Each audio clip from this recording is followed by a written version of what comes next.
c'est par rapport à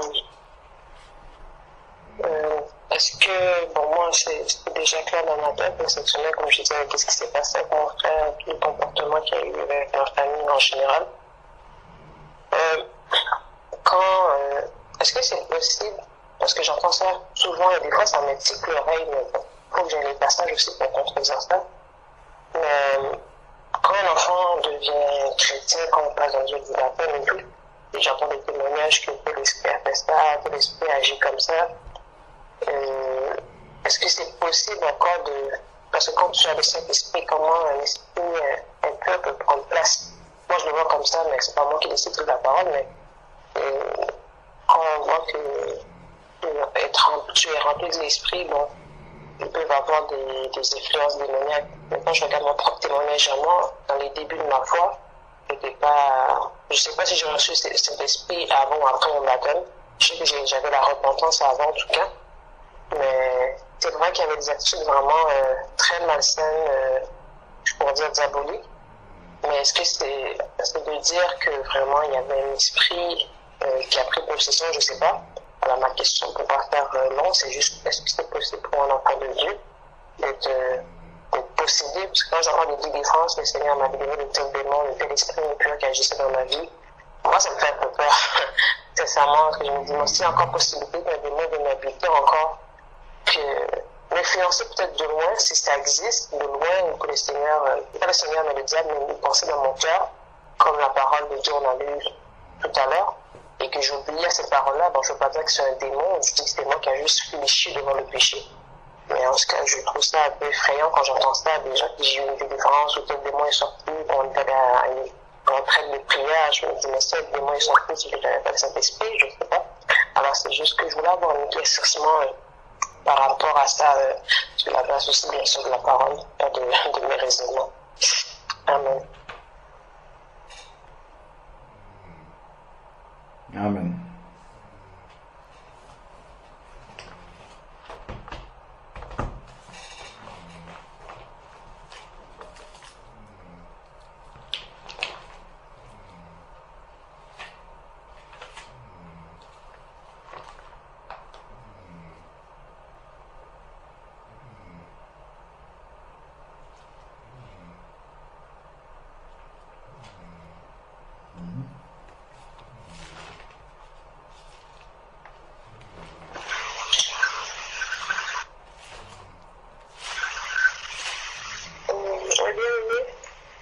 Compléter la question de la sœur, comme ça quand le frère va répondre dans le même sens. Et quand le frère nous délivre de nos attitudes, soit de la colère, soit des comportements ou des caractères, est-ce que c'est dans le même sens en fait? La délivrance des attitudes, avant de te comporter comme ça, après tu pries, et le Seigneur tu sens que tu as changé, que je te comporte maintenant autrement. Est-ce que c'est les mêmes comme ça, voilà. C'est la question qui suit. Dans le comportement et les attitudes, quand voilà. C'est une réalité en fait. On prie pour la colère, on prie pour ceci. Et après, quand ça change, est-ce que c'est aussi une délivrance? Voilà. Voilà la question. C'est parallèle, quoi. Merci.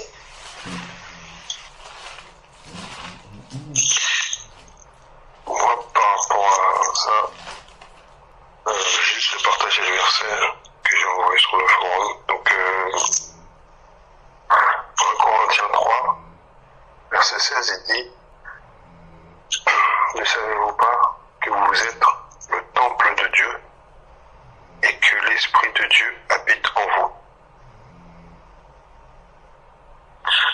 Lorsqu'on accepte Christ dans sa vie, le Seigneur nous a rachetés, il nous rachète en fait de l'esclavage de Satan. Donc tous les liens sont brisés en Christ lorsque véritablement, je pense qu'aussi on a fait partager également par rapport avec le partage, enfin la aussi du frère Alain sur dans Exode 14 avec l'image du baptême, qui était également par rapport au peuple d'Israël lorsqu'ils fuyaient l'Égypte, et que lorsqu'ils ont traversé la mer Rouge, et que cette mer Rouge était justement le symbole du baptême, était l'image l'image du baptême, donc eux-mêmes ils ont fait le baptême, et que toute l'armée égyptienne a été engloutie. Et donc toute cette armée représente tous les combats passés, tous les mauvais esprits, tous les démons qui tourmentaient, tous les démons qui prenaient place dans le corps de la personne. Donc on voit bien aussi qu'également le peuple d'Israël était esclave. On voit bien qu'il était esclave en Égypte. Et c'était dans l'esclavage. Et nous-mêmes, lorsqu'on n'avait pas Christ dans notre vie, on était esclave du péché. On était esclave des démons. On n'avait aucune autorité sur les démons. On pouvait être là ballotté par l'esprit de colère, par l'esprit de la fornication, par l'esprit de mensonge, par toutes sortes d'esprits, sans que nous-mêmes on s'en rende compte. Et que lorsqu'on accepte le Seigneur véritablement dans notre vie, lorsqu'on confesse nos péchés, et lorsque on se baptise, on reçoit le Saint-Esprit dans notre vie, mais comme dit l'apôtre Paul, notre demeure devient la demeure du Saint-Esprit. Donc là, c'est que maintenant, il n'y a plus place pour le mauvais esprit. Le mauvais esprit est chassé. Donc là, il n'y a plus de tourment. Par contre, ce qu'il y a, c'est que maintenant, le mauvais esprit peut nous tourmenter, mais de manière extérieure. On peut prendre l'exemple même de Paul lui-même. Hein. Si on prend dans 2 Corinthiens, chapitre 12,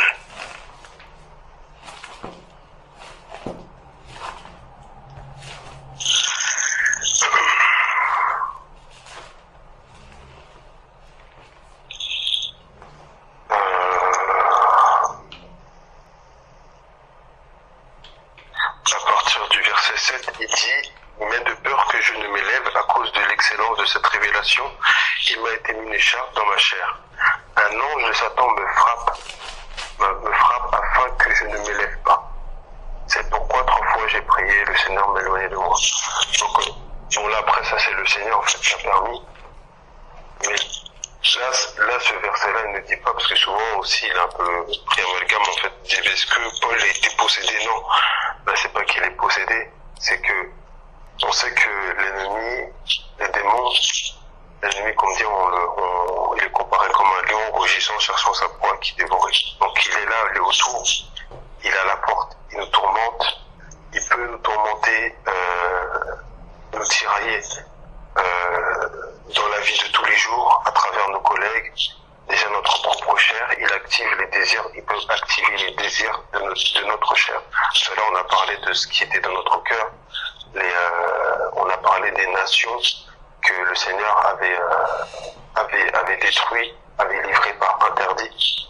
Donc toutes ces choses-là, lorsqu'on parle de livrer par interdit, c'est que toutes ces choses, lorsqu'on accepte véritablement Christ, elles sont éradiquées.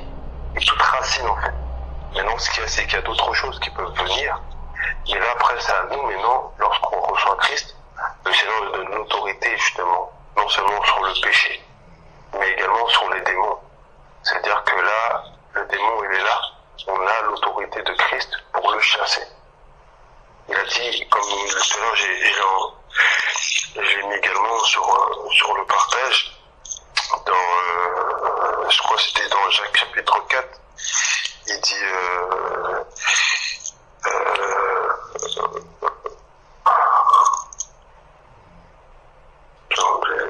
Jacques chapitre 4, verset 7, il dit soumettez-vous donc à Dieu, résistez au diable et il fuira loin de vous. Donc lorsqu'il fuit loin de nous, c'est-à-dire qu'il veut s'approcher, pas qu'il est en nous, c'est que le diable et les démons, ils veulent se rapprocher, ils nous tiraillent. Mais si on se soumet à la volonté de Dieu, si on a foi en sa parole, si on a foi à son autorité, si on a foi en ce que Dieu met en nous, non seulement on va résister aux attaques, donc comme on sait les attaques de l'ennemi, ce sont les flèches, comme dit dans Ephésiens 6, le bouclier de la foi, qui détruit tous les traits enflammés de l'ennemi, mais également, on va le faire fuir à travers l'Esprit de Dieu va agir à travers nous. Donc là, ce sont des choses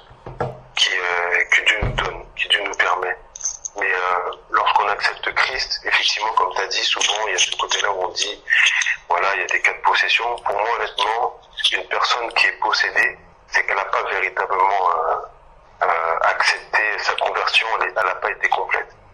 Parce que lorsque tu acceptes véritablement Christ, le Seigneur, il a tout accompli à la croix. Et à la croix, et tous les désirs, tous les démons, toutes les choses, il nous a rachetés. Donc on n'est plus esclave, on n'est plus possédé, et notre corps est devenu un temple, et le temple saint, le temple du Saint-Esprit. Donc là maintenant, après on est là, on est homme, et là il y a la chair qui est là. Il y a la chair, et il y a les démons qui sont autour. Et comme il dit à un moment, il parle de ça attendez, je vais prendre ça. Parce que du coup, c'est par rapport à la sœur, elle a également parlé de...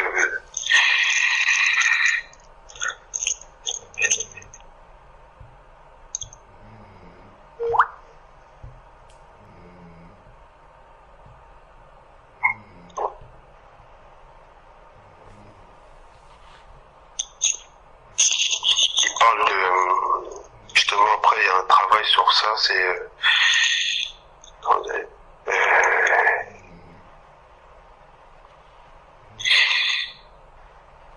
C'est que déjà de toute façon, si on peut voir dans Luc 8, ça c'est aussi la condition d'un chrétien, Luc 8.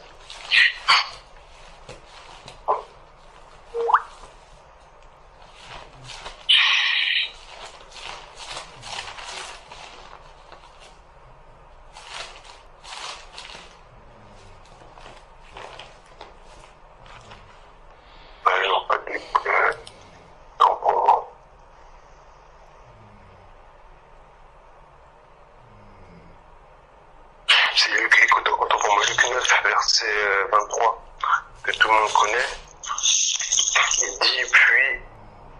Il dit à tous, si quelqu'un veut venir après moi, qu'il renonce à lui-même, qu'il se charge chaque jour de sa croix, et qu'il me suive.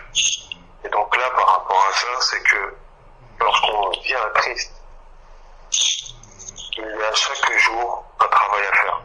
Et c'est le renoncement à soi-même, c'est le renoncement au désir de la chair, c'est le renoncement à l'orgueil, c'est le renoncement à toutes les choses qui peuvent venir après. Et c'est là qu'après il y a un travail qui est quotidien, où là on remporte des victoires jusqu'à un moment où toutes ces choses-là ne sont plus. Là c'est pas des cas de possession, mais pour moi c'est le cas vraiment de la chair en fait qui agit que si elle n'est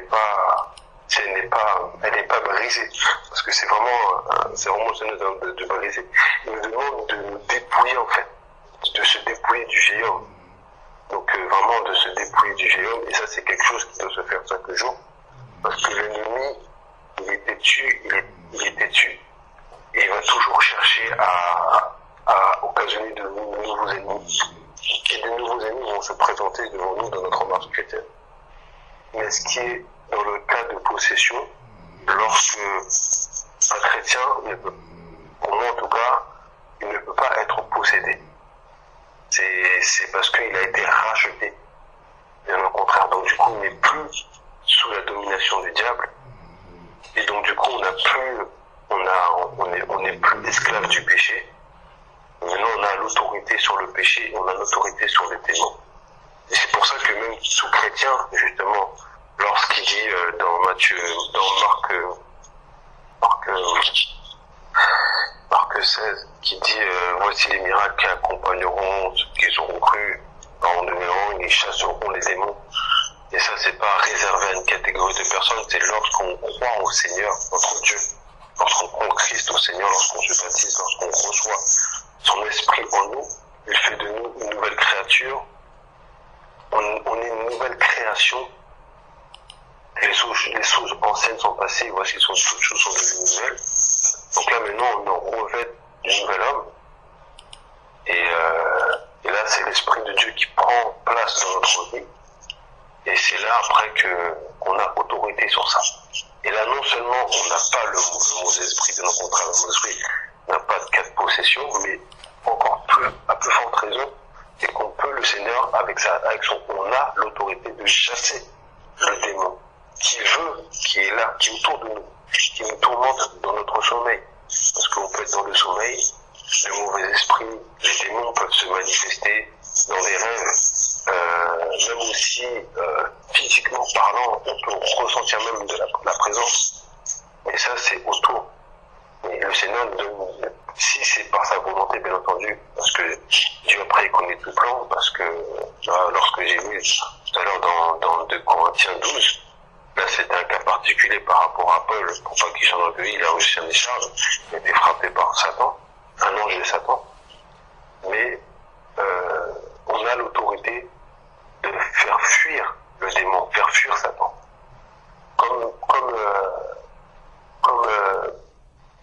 Comme Jésus, dans Matthieu 4, après son baptême, lorsqu'il est parti dans le désert, après son jeûne de 40 jours, Satan s'est présenté devant lui pour pouvoir le tenter. Et comme on sait tous, à travers cette intimité que Jésus a eue avec le Père, l'intimité permet de nous revêtir des armes, de nous revêtir de la parole, de nous revêtir de toute arme spirituelle pour pouvoir combattre l'ennemi et pour pouvoir le faire fuir. Parce qu'à la fin, c'est ce qui s'est passé. Il a combattu Satan, il a répondu par la parole, et après il a dit « Arrière de moi, Satan, car je me prosternerai devant Dieu seul. » Et là, il est parti, il a fui. Mais après, il a dit « Il a fui, et il revient s'il trouvera une occasion favorable. » Donc là, l'ennemi sera toujours là, autour de nous. Il sera toujours là, il cherchera toujours une occasion, une porte ouverte. Et par contre, ce qui se passe, c'est que si on laisse la porte ouverte, parce que le Seigneur nous dit bien qu'il y a plusieurs étapes dans la vie chrétienne lorsqu'on parle de rétrograder.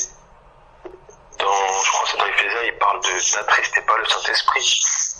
Donc si dans notre marche chrétienne, on est là, on ne cherche pas à renouveler notre pensée en Christ, comme dit dans Romains 12, on ne cherche pas à marcher,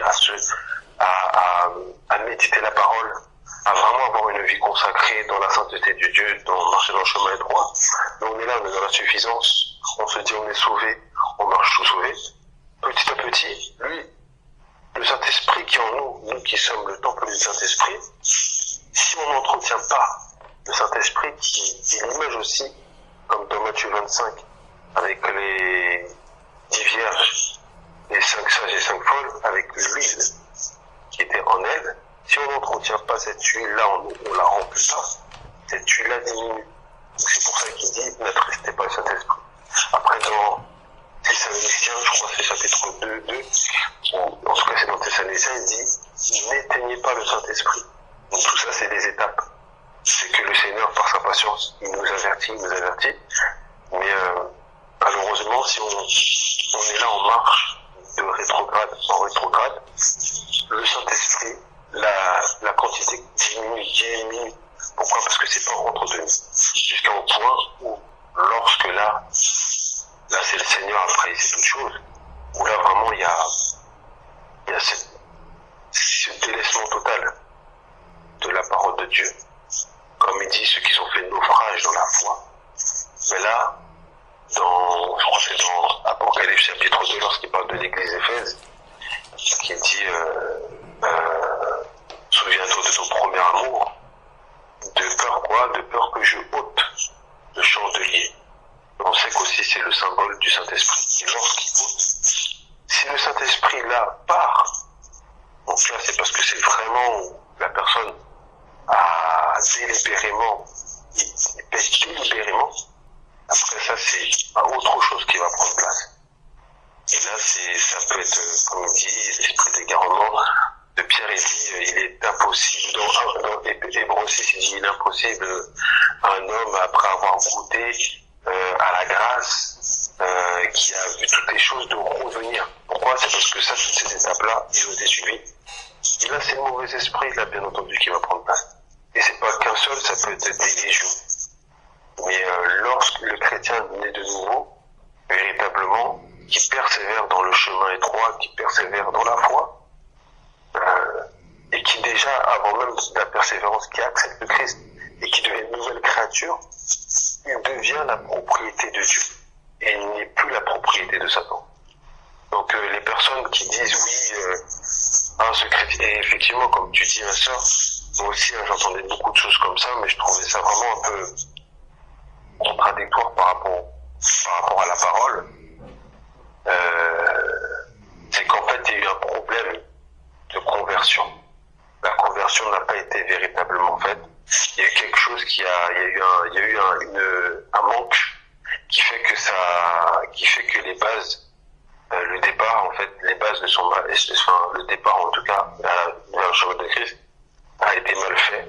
Du coup, c'est quelque chose après qu'il faut remédier. Après, le Seigneur par sa grâce, si on voit ça, le Seigneur peut vraiment permettre à ce que cette chose-là soit réparée et que là véritablement le rachat se fasse véritablement, qu'il n'y ait plus de propriétaire mais qu'il y ait un seul qui est Dieu. Mais ça demande beaucoup de discernement et voilà. Après maintenant l'ennemi il peut nous tourmenter, il nous tourmente, mais on a autorité sur lui, c'est juste une question de foi. On a autorité sur les esprits, la colère, le mensonge, la fornication, la médisance, tous ces esprits, les mauvaises paroles, les injures, la colère, toutes ces choses-là. Et l'ennemi, il va essayer de revenir avec cette carte-là. Il va essayer de revenir avec cette carte-là pour nous faire croire que ça ne nous a pas, parce que souvent, faut faire attention, c'est que l'ennemi, comme on dit, c'est l'ange de lumière, donc il est déguisé. Il a l'apparence d'une brebis, mais il a une voix de dragon. Donc, il va aussi usurper, en fait. Il va mettre, c'est exactement comme il a fait dans le jardin d'Éden. Lorsqu'il a vu la femme, il a dit, Dieu a-t-il vraiment dit, comme il a dit aussi avec Jésus, si vraiment tu es le Fils de Dieu? Mais lui va dire, mais si vraiment tu étais sûr que tu as été vraiment affranchi de ce péché-là, de cet esprit-là, t'es sûr? Mais tu peux, t'inquiète pas, tu es affranchi, mais ça tu peux encore le garder. Tu peux le garder. Il va venir avec cette carte-là. Et ça, c'est la foi qui doit agir. Parce qu'après, lorsque ça revient, là, c'est qu'on a donné accès. Et ça, c'est un choix, en fait.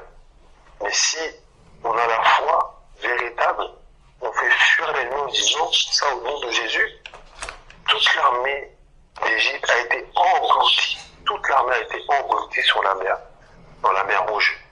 Et je n'ai plus été sous la domination de l'Égypte. Et ça, c'est la vraie victoire. Après, il y a d'autres combats. Mais en tout cas, l'Égypte, comme on voit un peu plus sérieux, il y a plus d'autres combats. Si ce n'est qu'après, des fois, même parfois, je sais qu'il y a un moment dans Roi, lorsque, je sais pas si c'était Israël du Nord a voulu chercher la protection d'Égypte, mais finalement, ils ont été pris par les Assyriens, ou du moins, oui, il me semble que c'est les Assyriens. Donc voilà quoi. Mais en tout cas, selon moi, en tout cas, c'est selon la parole telle que je comprends, c'est que en tant que chrétien, nous sommes le temple du Saint-Esprit. Paul a dit, ne savez-vous pas? Et effectivement, si on ne le sait pas, si on n'a pas foi en ça, effectivement, après Satan, lui va jouer sur cette carte-là. Mais il faut le savoir, il faut avoir la foi, il faut méditer la parole pour comprendre son identité en Christ. Parce qu'il y a beaucoup de chrétiens qui n'ont pas cette conscience de leur identité en Christ. Ils n'ont pas conscience qu'ils ont l'autorité sur ces choses-là. Et c'est l'ennemi qui leur fait croire qu'ils sont encore esclaves. Et ça, c'est des ruses de l'ennemi. Alors qu'en fait, ce n'est pas le cas. Le Seigneur, il a payé notre dette à la croix. Et beaucoup de gens ne croient pas ça. Beaucoup de gens remettent en question le sacrifice. Sans se rendre compte, mais ils remettent en question le sacrifice à la croix de Jésus. Ah, le Seigneur, il s'est sacrifié pour une partie et pas pour une autre. Alors qu'il a dit, tout est accompli. Après, c'est vraiment une question de foi. C'est vraiment de prendre conscience. C'est vraiment de prendre conscience. Donc voilà, que le Seigneur vous bénisse. Amen. Amen. Amen.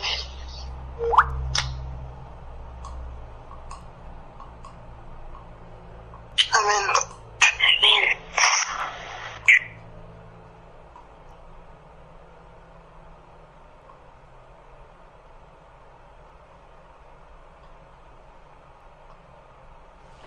aussi, je pense que ça aussi, c'est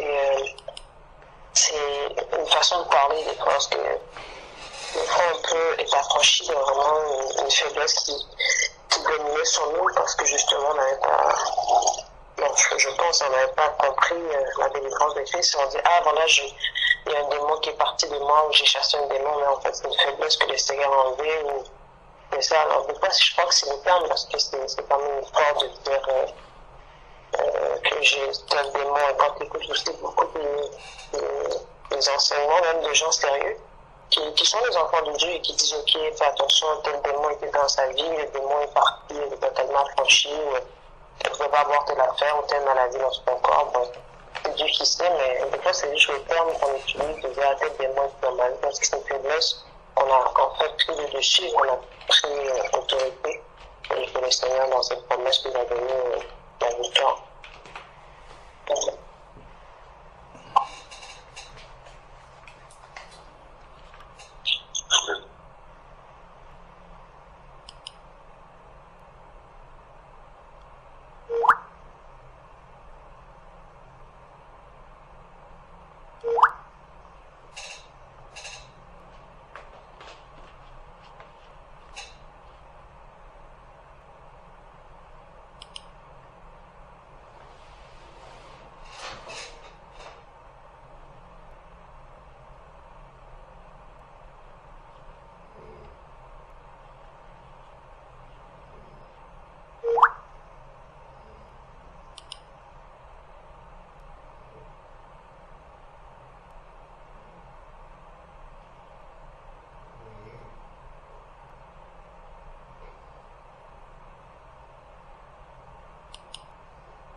profiter vu qu'il y a personne qui pose des questions, j'en posais. J'avais une autre question sur ce que c'est possible sur le jeûne. C'est que je voulais savoir, bon, par la grâce de Dieu, il y a déjà eu beaucoup de messages là-dessus, comment on se prépare à l'administration que le Seigneur nous montre comment nous préparer. Mais j'ai juste une question, si par exemple une personne entame un jeûne, et que pendant ce jeûne-là, bon, il y a quelqu'un de la famille qui peut la visiter, ou quelqu'un l'appelle, ou qu'elle doit sortir et tout. Parce que moi, j'ai toujours vu le jeûne, que tu te mets à part, que tu ne te fais pas déranger, tu vas dans ton coin et tout, t'enfermer chez toi et tout ça. Mais s'il y a une occasion je sais pas, une personne t'appelle entre-temps, il a besoin d'aide, ou de te voir ou parler. Pourquoi moi je pense que le jeûne, je le faisais toujours à part, parce que j'ai toujours peur de dire des vanités ou de parler, de ne pas être à l'écoute du Saint-Esprit. Alors, est-ce que quand quelqu'un pratique un jeûne, c'est devant le Seigneur que même si la personne doit sortir ou aller visiter d'autres personnes ou aider les autres ou quelqu'un vient la visiter, est-ce que devant le Seigneur, ça va pas erroner, mais ça peut être une distraction pendant le jeûne? Est-ce qu'il faut absolument se mettre à part de façon à pas se faire déranger? C'est ça. Ouais.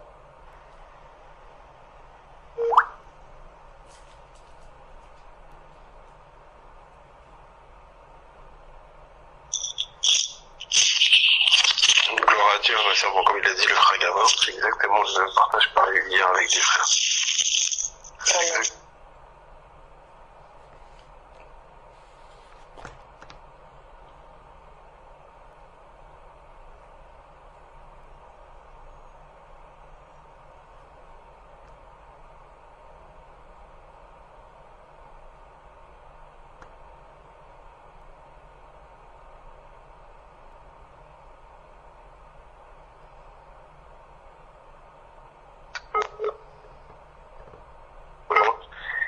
Sauf que lui, il était dans le cas du travail.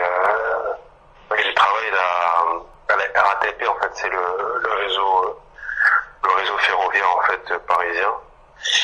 Et du coup, lui, il estimait en fait que, enfin, lui dit pour lui, il n'arrivait pas à jeûner pendant le travail. Il trouve que pour lui, c'est pas possible de jeûner. Il a dit que lui, il peut faire que lorsqu'il se met à part. Comme tu as dit, c'est-à-dire que vraiment, il se met à part, il consacre un week-end, par exemple, 2-3 jours ou un jour, par exemple, il prend un jour de congé. S'il a cette pensée de faire un jeûne, il fait un jeûne pendant ce jour-là. Et pour lui, là, et parce que pour lui, il a dit que pour lui, le jeûne, c'est être à 100%. Et que du coup, on peut pas être en jeûne si on fait deux choses à la fois, si on travaille ou si on est distrait, comme tu as dit, par la venue de la famille ou par les enfants, etc. Après, moi, c'est vrai que moi, comme j'avais dit, personnellement, c'est le verset que j'ai partagé, c'est dans Matthieu 6. Moi, pour moi, je pense que le jeûne, ça permet aussi également de mettre à l'épreuve notre consécration, notre intimité avec Christ, qui dit dans Matthieu 6, 16, il dit, quand vous jeûnez, ne prenez pas un air triste comme font les hypocrites, car ils se défigurent le visage afin de montrer aux gens qu'ils jeûnent. Amen, je vous le dis, ils reçoivent leur récompense. Mais toi, quand tu jeûnes, ouvre ta tête et lave ton visage, afin qu'il ne paraisse pas aux gens que tu jeûnes, mais à ton Père qui est présent dans le secret, et ton Père qui voit dans le secret te récompensera publiquement. Donc, comme j'avais partagé, c'est vrai que le fait de se mettre en condition à part, comme Moïse lorsqu'il était parti à la montagne, comme Jésus également lorsqu'il est parti dans le désert, enfin, lorsqu'il était enfant, avant il était dans le jeûne, donc il était à part, après il a été envoyé dans le désert pour la tentation. Effectivement, il y a cette partie en fait qui, pour moi, je pense qu'il est important, quoi qu'il arrive, de prendre un temps vraiment de pas être dans une activité. Maintenant, pendant la période du jeûne, on peut être amené, donc voilà, comme le travail, on est là, on travaille, donc on est sollicité par notre employeur, par nos collègues. Pour moi, je trouve que justement, c'est que comme il est dans Matthieu 6, c'est là, lorsque tu jeûnes, tu es confronté aussi à ça. Et au contraire, lorsque tu jeûnes, comme l'a dit, ne pas avoir un air triste. Au contraire, parce que c'est les gens qui vont te voir, mais comme si de rien n'était en fait. Les gens vont te dire, mais pourtant, intérieurement, tu es en consécration. Et aussi, ça permet aussi également de mettre en lumière toutes les choses en fait. Le Seigneur va mettre en lumière à travers l'intimité qu'on a avec Christ, mettre en lumière les choses qui sont soit inutiles, par exemple des conversations vaines, des réactions qui ne devraient pas l'être, etc. Mais c'est pendant cette période-là, au moment même, je trouve que c'est ça qui te confronte en fait. Parce que lui, l'ennemi, il va t'attaquer à ce niveau-là. Donc tu reçois des gens à la maison, effectivement, tu vas vaquer à des choses, tu vas t'occuper d'eux, tu vas les servir, ou X, Y. Mais les conversations, tout ça, en fait, mais du coup, le jeune, Dieu va automatiquement interpeller. En fait, du coup, comme on est consciemment, parce que bon, c'est vrai que normalement, dans la pratique, en tant que chrétien, on devrait toujours être connecté, toujours dans la présence de Dieu. Non, voilà, le jeûne, c'est des choses qu'on met en place, mais c'est quelque chose qui doit être régulier parce que ça nous permet de toujours être constamment dans l'intimité de Christ. Ça permet également de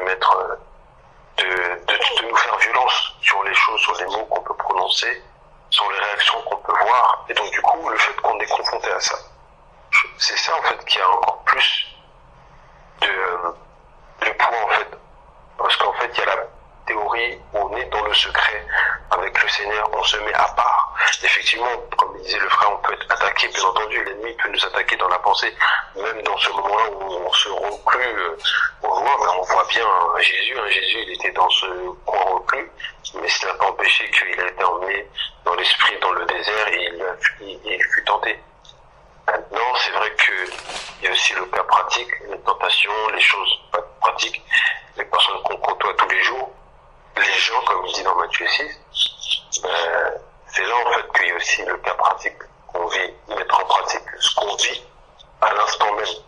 Et c'est ça qui est encore plus, qui met encore plus un brisement dans la chair parce que on voit à la fois les choses où on se rend compte, ah ouais, en fait, je me rendais compte que je participe à des discussions vaines, où je me rends compte que j'ai parlé comme ça à mon père ou à ma mère, où je me rends compte que, enfin, il y a toutes choses que le Seigneur va mettre en lumière, va faire ce dépouillement à ce moment-là même. Et c'est ça, en fait, du coup, parce qu'en fait, et ça, sans pour autant le montrer, parce que, effectivement, lorsqu'on montre, elle a bien dit, on va pas montrer, oui, j'ai jeune, t'as un aspect triste, tu es sourd, t'es démoralisé, ton corps il souffre, les gens ils voient que t'es pas bien. Non, au contraire, comme le verset dit, lorsque tu jeûnes, tu laves ton visage, tu te roins, il faut que les gens ils voient un truc et tu ne paraisses pas aux gens que tu jeûnes. Mais c'est l'Éternel, dans le secret, qui voit que là tu es dans son intimité et qu'il va te récompenser publiquement. Et la récompense publiquement, c'est de produire des fruits qui va se manifester. C'est non pas l'apparence, mais la production de fruits qui va se voir. Et là, les gens, ils vont voir, ah, c'est bizarre.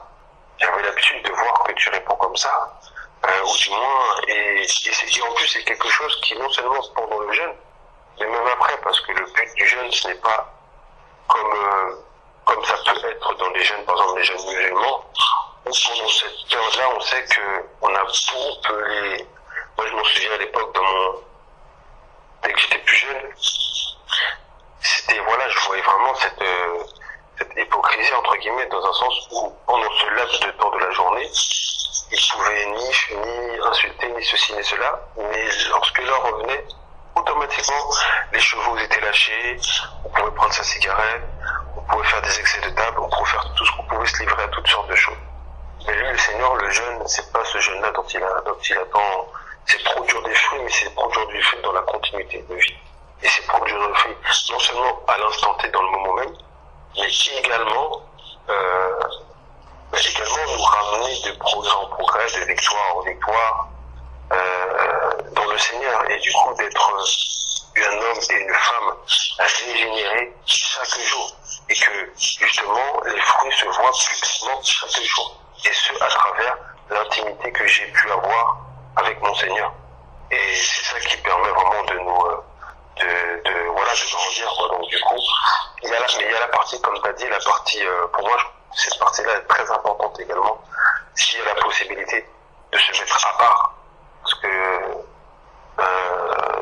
si par exemple dans le travail on est là, moi je sais que voilà, je pourrais avoir la possibilité d'avoir une salle, mais je pourrais me mettre à part, c'est-à-dire que je ne mangeais pas avec mes collègues, j'avais aucune lien avec mes collègues à ce moment-là, j'étais à part avec le Seigneur, j'étais en prière, voilà, en louange avec le Seigneur.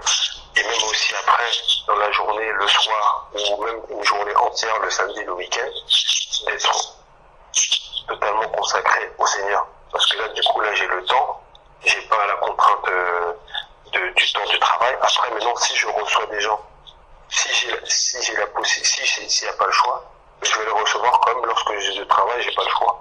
J'ai pas le choix, parce que sinon, c'est, comme je disais avec le frère, c'est-à-dire que, du coup, c'est quelque chose qui est trop limité, parce que c'est rare en fait de se dire que, à part, après c'est possible, hein, de ne pas travailler, de ne pas avoir de contraintes de travail. Mais en général, le travail est là, donc du coup, automatiquement, on fait face aux gens.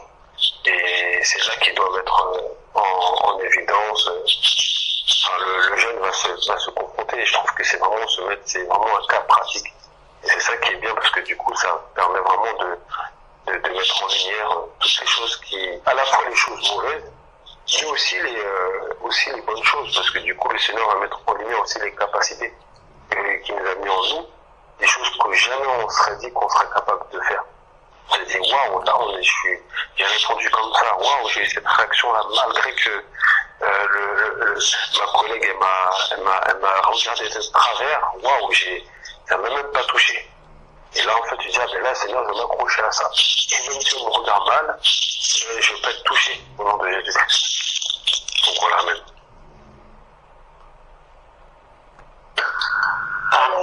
Amen. Si je peux ajouter quelque chose par rapport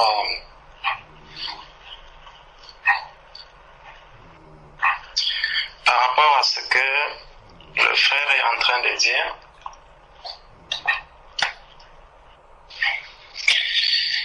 La parole de Dieu nous dit dans Jean 4 au verset 24, Jésus-Christ a révélé à la Samaritaine que Dieu est esprit. Et il faut que ceux qui l'adorent en esprit et en vérité.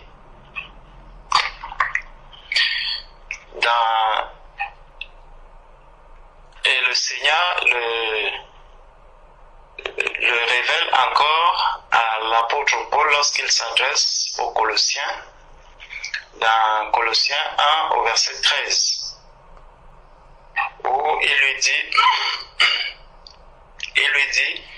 du verset 12 au verset 13, il dit « Rendez grâce au Père qui vous a rendu capable d'avoir part à l'héritage des saints, dans la lumière qui nous a délivrés de la puissance des ténèbres et nous a transportés dans le royaume du Fils de son amour. » Donc, ça, c'est deux révélations qui ont été faites à l'Église, que désormais, les saints adorent le Père en esprit.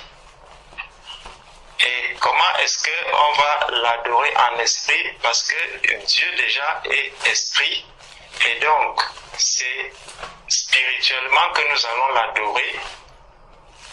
Et nous l'adorerons en esprit parce que nous sommes aussi spirituellement assis dans les lieux célestes. Donc, dans l'endroit où se trouve aussi Jésus-Christ. C'est donc assis dans ces lieux célestes en esprit que nous allons donc nous mettre à adorer le Seigneur. Et Jésus aussi, dans Jean chapitre 17, au verset 15, dans Jean chapitre 17, verset 15, Jésus va dire, je ne te prie pas de les ôter du monde, mais de les préserver du mal. Donc, on comprend que le Seigneur Jésus vient rappeler afin que personne ne vive, comme on peut dire, vivre dans les nuages, que chacun puisse comprendre qu'il a les pieds sur la terre, il est sur la terre, mais spirituellement, il est dans les lieux célestes. Spirituellement, il est en esprit. Donc, étant sur la terre, mais il est devenu un être spirituel, bien que étant sur la terre. Donc, sur cette base-là, si nous regardons Matthieu 6, que le frère Sébastien a cité tout à l'heure, dans Matthieu 6, à partir du verset 15, du verset 16, pas verset 15, il dit, lorsque vous jeûnez, ne prenez pas un air triste. Lorsque vous jeûnez, ne prenez pas un air triste. La question qu'on peut se poser, qui verra que mon air est triste ou qu'il n'est pas triste si je vais m'enfermer dans la chambre tout seul?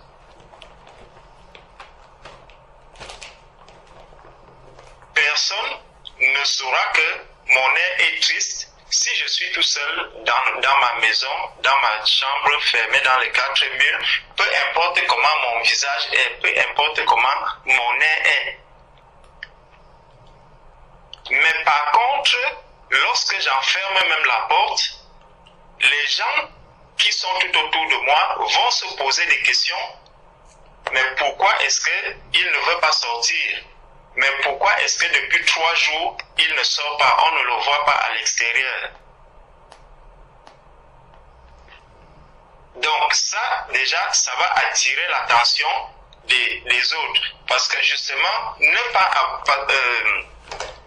fait de ne pas avoir un air triste, c'est justement pour que ceux qui ne sont pas du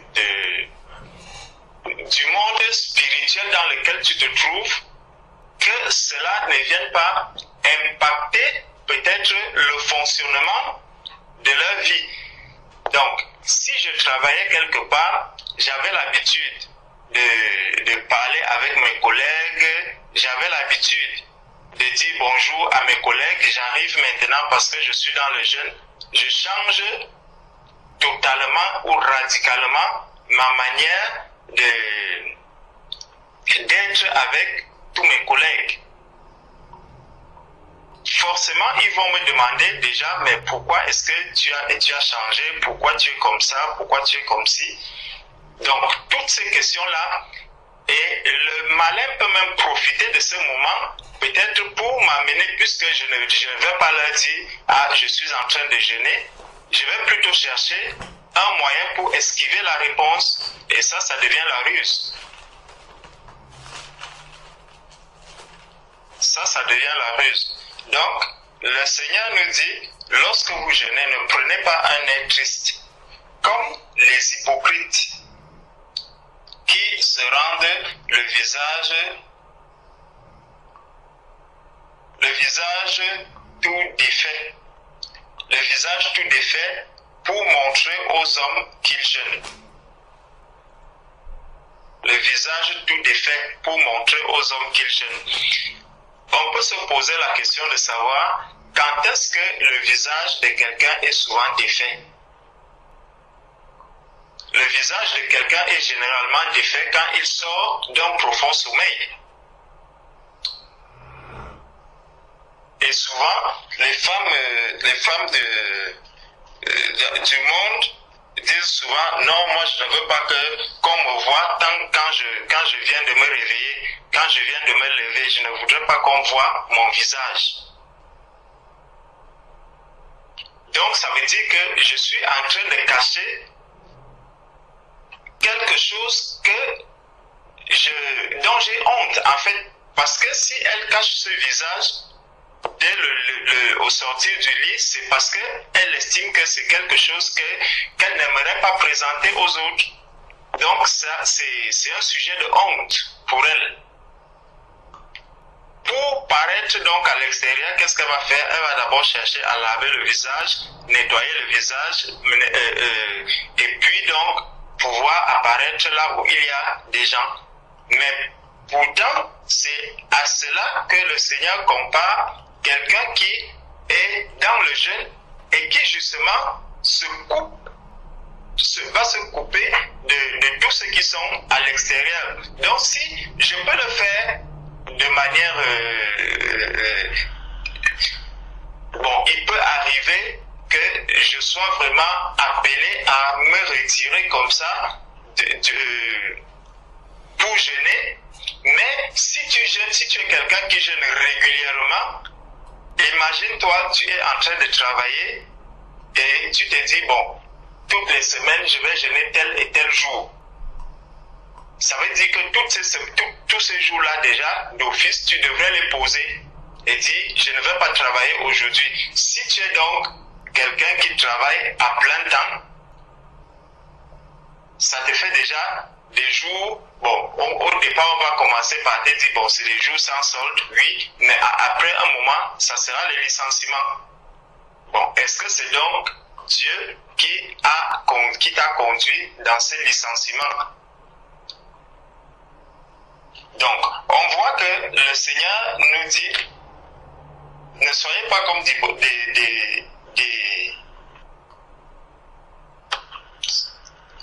pour montrer aux hommes qu'ils jeûnent, je vous le qui se rend le visage tout défait pour montrer aux hommes qu'ils jeûnent. Donc, ils veulent montrer aux hommes qu'ils jeûnent. Je vous le dis, en vérité, ils reçoivent leur récompense.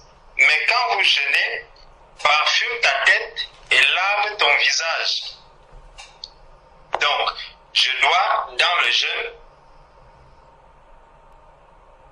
me mettre dans une posture qui me donne vraiment de me réjouir dans le jeûne où je suis. Donc, le parfum, quand quelqu'un se parfume, c'est parce qu'il veut être présentable, c'est parce que c'est un signe de quelqu'un qui va bien. C'est un signe de quelqu'un qui va bien. Parce que quelqu'un qui est, par exemple, en deuil, quelqu'un qui est en train de pleurer, quelqu'un, tu vas lui dire, mais va te parfumer. Le parfum est la dernière chose à laquelle il peut penser. Mais par contre, quelqu'un qui, bon, se porte bien, quelqu'un qui se lève, il se prépare, il dit je vais au travail, il va mettre un parfum sur lui, sortir et s'en aller. Donc, mais quand tu jeûnes, parfume ta tête et lave ton visage, afin de ne pas montrer aux hommes que tu jeûnes. Voilà. Mais à ton Père qui est là, dans le lieu secret. Donc, à ton Père qui est là. Donc, puisque vous êtes spirituel, tu es assis dans les lieux célestes de manière spirituelle, et ton Père aussi, que tu adores, il est esprit. Donc, tous les deux, vous êtes en relation permanente, vous êtes en relation directe. Donc, spirituellement, cette relation-là est établie. Mais maintenant, tous ceux qui sont autour de toi, il y a une distance. Il y a une distance qui existe. Mais à ton Père qui est dans les lieux secrets, et ton Père qui voit dans le secret te le rendra. Donc, si on revient encore dans Ésaïe 58, dans Ésaïe 58, il est dit,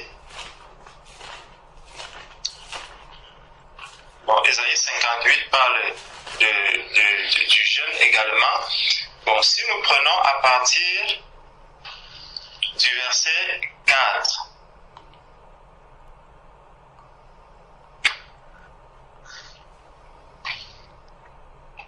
à partir du verset 3 même, que nous sert de jeûner si tu ne le vois pas, de mortifier ton âme si tu si tu n'y as point égard. Voici le jour de votre jeûne, vous vous livrez à vos penchants et vous traitez durement tous vos mercenaires. Donc, vous voyez que déjà ici, il vient mettre la notion du traitement, donc la relation avec mon prochain. Donc, si d'habitude j'arrivais à un endroit et que je n'étais pas je n'avais pas fait la paix avec tous ceux qui sont autour de moi, je ne devrais pas aller jeûner sans que cette paix-là ne soit établie. Ça veut dire si je n'ai même pas l'habitude d'être, comme on peut dire, quelqu'un qui est au service des autres, pendant le moment du jeûne, je dois me mettre véritablement au service des autres. Parce qu'il dit ici, tu traites durement ton mercenaire, donc tous vos mercenaires, les mercenaires qui sont autour de toi, si tu les traites durement, donc ça veut dire qu'il y a un traitement. Le Seigneur sait que pendant le moment de jeûne, il y aura des rapports entre humains, entre les hommes. Il y aura des rapports entre la personne qui est dans le jeûne devra avoir avec ceux qui sont autour de lui. Et donc, dans le traitement que j'accorde à ceux qui sont autour de moi, spirituellement, il devrait avoir quelque chose de fort qui va se manifester. Donc, comment est-ce que je vais traiter le mercenaire qui est les mercenaires qui sont autour de moi? Voici vous jeûnez pour disputer et vous quereller. Donc, on comprend qu'effectivement, il y a toujours des personnes. Parce que si le Seigneur met du doigt le fait que pendant le jeûne, les gens se querellent, les gens se disputent, c'est parce qu'il y a des personnes, vous n'allez pas vous quereller tout seul. Vous n'allez pas vous disputer tout seul. Donc, il y a bien des personnes. Et le Seigneur dit donc que, au lieu de passer, d'être dans le jeûne, pendant le moment de jeûne, une manière de dire évite les querelles, évite les disputes. Mais comment est-ce que tu vas éviter des disputes? Comment tu vas éviter des querelles? Est-ce en te retirant tout seul dans la chambre? Oui, c'est une possibilité. Mais ce serait une fuite. Ça veut dire que tu fuis tous ceux qui sont autour de toi. Comment je vais éviter ces querelles et éviter ces disputes? C'est en appliquant justement la parole de Dieu. Ou quelqu'un qui viendra pour te chercher des querelles, toi tu vas lui répondre par une parole douce. Quelqu'un qui viendra de manière méchante, il faudrait que toi tu répliques par la sagesse de Dieu.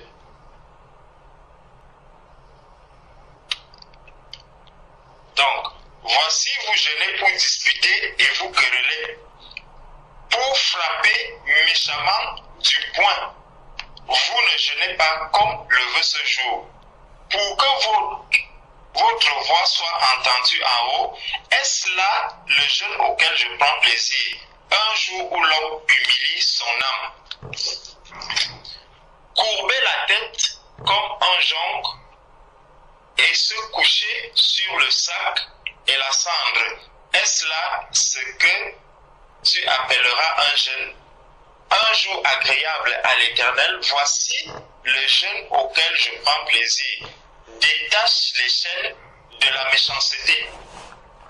Donc quand on parle de la méchanceté, on ne fait pas la méchanceté tout seul. C'est que je dois comprendre si j'étais quelqu'un de méchant avec des personnes qui sont autour de moi, le moment du jeûne doit maintenant m'aider à me rappeler, ça doit me rappeler que la méchanceté qu'il y avait en moi, elle doit tomber.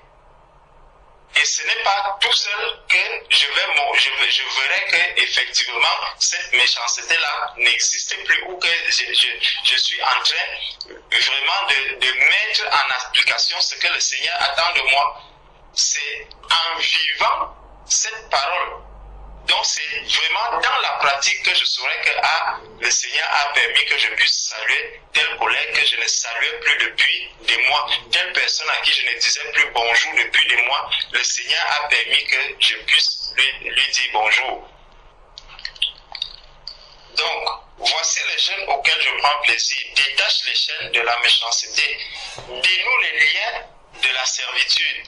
Renvoie libres les opprimés. Et que l'on rompe toute espèce de joug.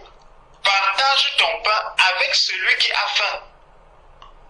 Donc on voit qu'il y a toujours la notion de mon prochain, mon prochain, mon prochain. Et ça, le Seigneur nous a dit déjà dans les 2 premiers commandements où il dit, tu aimeras l'Éternel ton Dieu de tout ton corps, de toute ton âme, de toute ton âme et de toute ta pensée. Le deuxième qui vient, c'est tu aimeras ton prochain comme toi-même.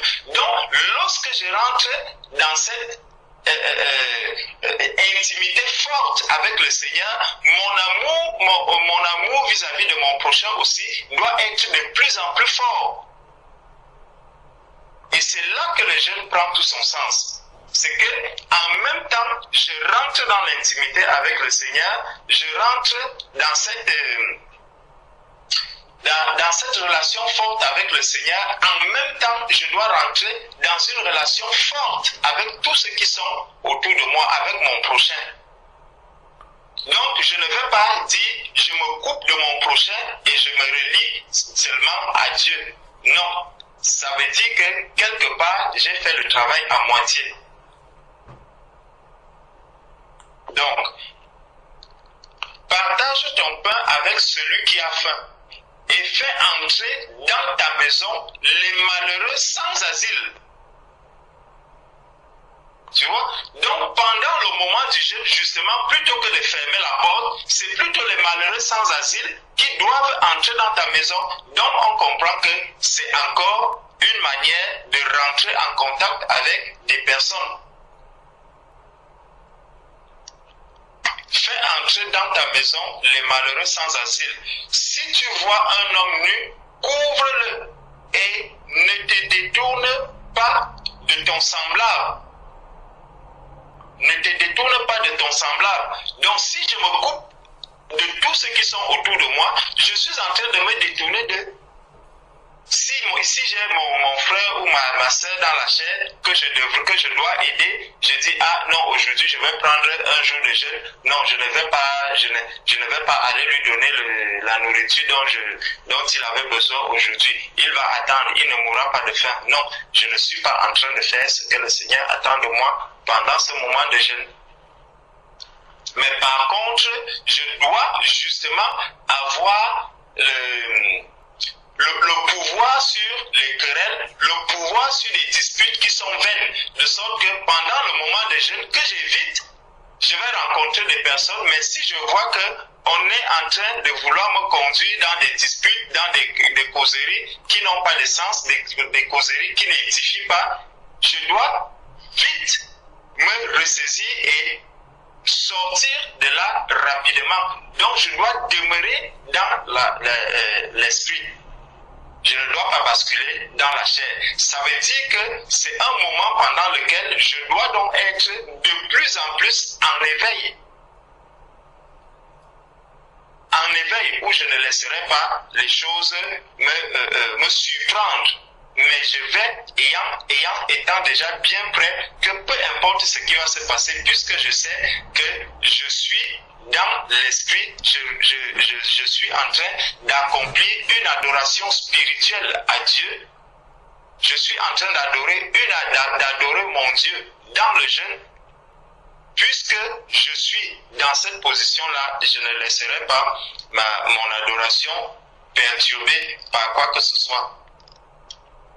Donc, il dit, et ne te détourne pas de ton semblable, alors ta lumière poindra comme l'aurore, et ta guérison germera promptement, ta justice marchera devant toi, et la gloire de l'Éternel t'accompagnera. Alors tu appelleras, et l'Éternel répondra. Tu crieras, et il dira, me voici. Si tu éloignes du milieu de toi le joug, les gestes menaçants et les discours injurieux, si tu donnes ta propre subsistance à celui qui a faim, donc il revient encore, il rappelle encore tout ce qui a été dit en disant que alors tu appelleras l'Éternel Alors tu appelleras et l'Éternel répondra. Tu crieras et il dira, me voici. Si tu éloignes du milieu de toi ton joug, les gestes menaçants et les discours injurieux, comme on a parlé des querelles un peu plus haut, si tu donnes ta propre subsistance à celui qui a faim, comme il disait plus haut aussi que partage ton pain avec celui qui n'en a pas, si tu rassasies l'âme indigente, ta lumière se lèvera sur l'obscurité et tes ténèbres seront comme le midi. L'Éternel sera toujours ton guide. Il rassasiera ton âme dans les lieux arides et il redonnera de la vigueur à tes membres. Tu seras comme un jardin arrosé, comme une source dont les eaux ne tarissent pas. Ça veut donc dire que les gens chercheront à venir boire dans cette source, à venir trouver de quoi s'abreuver dans cette source. Donc le moment de jeûne est un moment pendant lequel nous sommes vraiment une bénédiction à tous ceux qui sont autour de nous.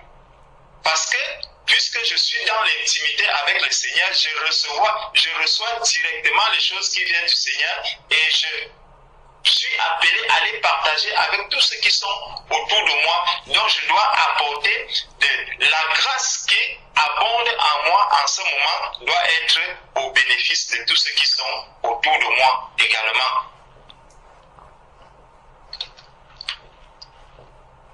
Donc tu seras comme un jardin arrosé, comme une source dont les eaux ne tarissent pas.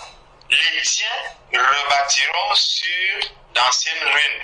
Tu relèveras des fondements antiques. On t'appellera réparateur de brèches. Celui qui restaure les chemins, qui rend le pays habitable. Si tu retiens ton pied pendant le sabbat pour ne pas faire ta volonté en mon saint jour, si tu fais du sabbat tes délices pour sanctifier l'Éternel en le glorifiant, et si tu l'honores et en ne suivant point tes voies, en ne te livrant pas à tes penchants et à de vains discours, alors tu mettras ton plaisir en l'Éternel et je te ferai monter sur les hauteurs du pays, je te ferai jouir de l'héritage de Jacob ton père, car la bouche de l'Éternel a parlé. Donc comme la bouche de l'Éternel a parlé, tout ceci, lorsque quelqu'un est dans le jeûne, il le met en pratique, le Seigneur accomplit automatiquement ce qu'il a promis par rapport à celui qui le fait. Donc, le Seigneur est vivant et c'est lui qui a dit ses paroles et il veille sur sa parole pour l'accomplir.